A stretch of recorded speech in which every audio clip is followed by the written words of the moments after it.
राधे राधे सबको।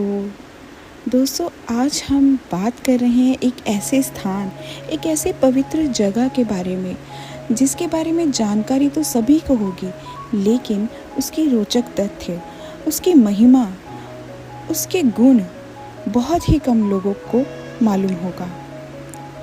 आज हम बात कर रहे हैं वृंदावन में स्थित गोवर्धन पर्वत के बारे में। वृंदावन तो हर कोई जाकर वापस आ जाता है, लेकिन गोवर्धन पर्वत की परिक्रमा, उनके दर्शन, ये हर किसी के नसीब में नहीं होता।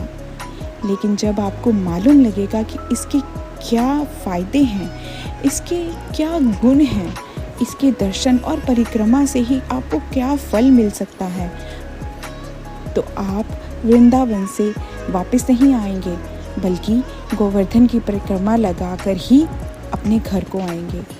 कहते हैं कि गोवर्धन से अगर सच्चे मन से अगर कुछ मांगा जाए तो भगवान उसे ज़रूर पूरा करते हैं। देर न करते हुए आज हम गोवर्धन पर्वत के बारे में ही आपको बताने वाले हैं। सबसे पहले मैं आपको बता दूं कि ये उत्तर प्रदेश मथुरा जिले में स्थित है। गोवर्धन, जिसे हम गिरिराज के रूप में भी पूजते हैं।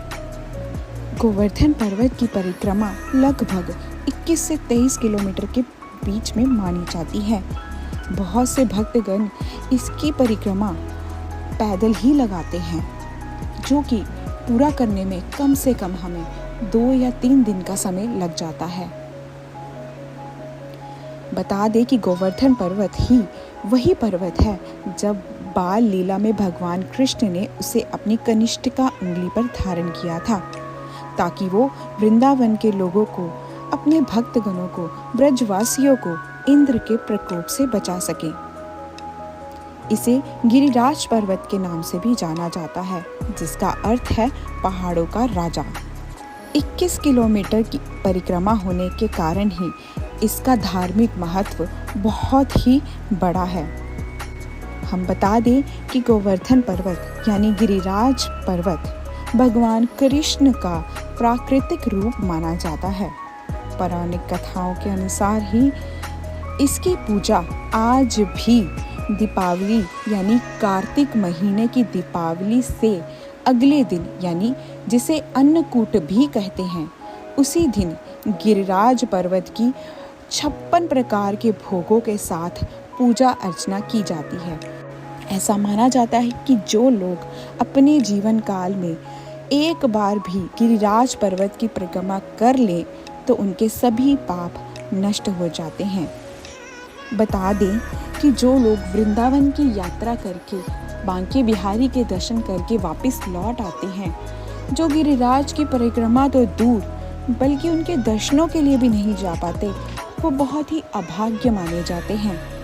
हम बता दें कि गोवर्धन पर्वत के रास्ते पर ही राधा कुंड, श्याम कुंड, वृंदावन परिक्रमा मार्ग, दान घाटी, मुखारविंद, कुसुम सरोवर इत्यादि स्थान भी आते हैं, जिनके दर्शनों का महत्व अपने आप में ही खास है।